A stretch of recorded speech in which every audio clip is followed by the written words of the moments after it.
السلام علیکم ورحمۃ اللہ وبرکاتہ۔ آج ہم ابراہیم علیہ السلام کے بارے میں پتہ کریں گے۔ حضرت ابراہیم علیہ السلام کی پیدائش طوفان کے 1709 سال بعد اور عیسیٰ علیہ السلام سے تقریباً 2300 سال پہلے شہر بابل کے قریب قصبہ کنی میں ہوئی، اور ایک قول کے مطابق آپ کی پیدائش امواج کے علاقے سوس کے مقام پر ہوئی۔ حضرت ابراہیم علیہ السلام کو زمین و آسمان کی ملکیت دکھائی گئی۔ اللہ تعالیٰ نے قرآن پاک میں فرمایا، اور اس طرح ہم ابراہیم علیہ السلام کو آسمان اور زمین کی بادشاہیت دکھانے لگے تاکہ وہ سمجھے، اور اس لیے وہ اسے دیکھے اور اس کو دیکھ کر کامل یقین کرنے والوں میں سے بن جائیں۔ اللہ تعالیٰ یہ سورہ انعام آیت 75 میں کہتے ہیں۔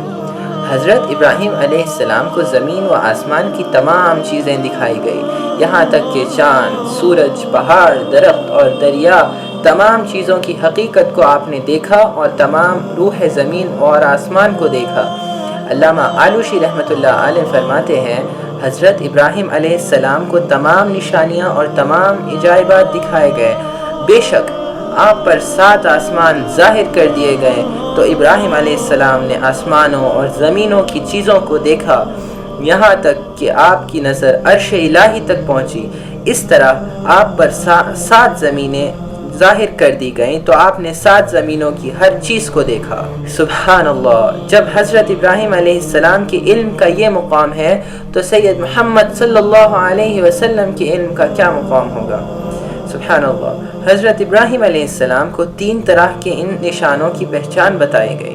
ابن مردویہ رحمۃ اللہ علیہ نے حضرت علی رضی اللہ تعالی عنہ سے روایت بیان کی ہے کہ محمد صلی اللہ علیہ وسلم نے فرمایا، جب حضرت ابراہیم علیہ السلام نے زمین و آسمان کی بادشاہیت کو دیکھ لی، تو آپ نے ایک شخص کو گناہ کرتے ہوئے دیکھا، یعنی جو کہیں دور دراز چھپ کر گناہ میں مبتلا تھا، لیکن آپ نے اسے دیکھ لیا تو آپ نے اس کے خلاف دعا فرمائی، رب تعالیٰ نے اسے ہلاک کر دیا۔ پھر آپ دوسرے آدمی کے گناہ پر مطلع ہوئے تو اس کے خلاف بھی دعا کی، اللہ تعالیٰ نے اسے بھی ہلاک کر دیا۔ پھر آپ ایک اور شخص کے گناہ پر مطلع ہوئے تو آپ نے اس کے خلاف دعا کرنے کا ارادہ کیا ہی تھا کہ اللہ تعالیٰ نے آپ کو منع فرما دیا کہ اے ابراہیم آپ مستجب الدعوت ہے، میرے بندوں کی ہلاکت کی دعا نہ کریں، کیونکہ میرے بندے 3 قسم کے ہیں، یا تو گنہگار ہوں گے لیکن توبہ کر لیں گے اور میں ان کی توبہ قبول کروں گا، یا وہ خود تو گنہگار ہی رہیں گے لیکن ان کی اولاد میں ایسے نیک لوگ ہوں گے جو زمین کو ذکر سے بھر دیں گے، یعنی اللہ تعالیٰ کے حمد و ثنا، تسبیح و تحلیل اتنی زیادہ کریں گے کہ ان کے فیضان سے اور لوگ بھی اللہ کے ذکر میں مشغول ہو جائیں گے، یا وہ لوگ گناہوں کے حال میں ہی مر جائیں گے اور میری قبض قدرت میں ہوں گے، اس کے بعد میری مرضی کی ہی بات ہے کہ میں ان کو معاف کر دوں یا سزا دوں۔